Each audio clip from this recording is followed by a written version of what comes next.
Journée pluvieuse dans cette ville côtière australienne. Un nouvel exercice pour Lucia, apprentie conductrice. Cette réfugiée birmane et sa famille ont été réinstallées en Australie il y a 2 ans avec des visas humanitaires.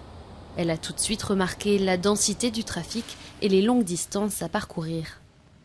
Ici, il y a beaucoup de voitures. Personne ne marche.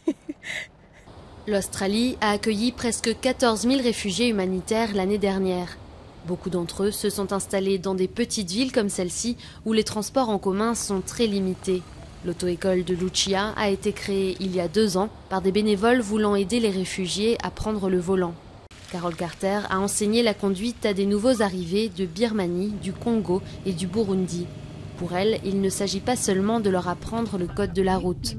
Dans l'intimité de la voiture, elle a aussi découvert l'histoire de Lucia, qui a passé 15 ans dans un camp de réfugiés à la frontière entre la Thaïlande et la Birmanie.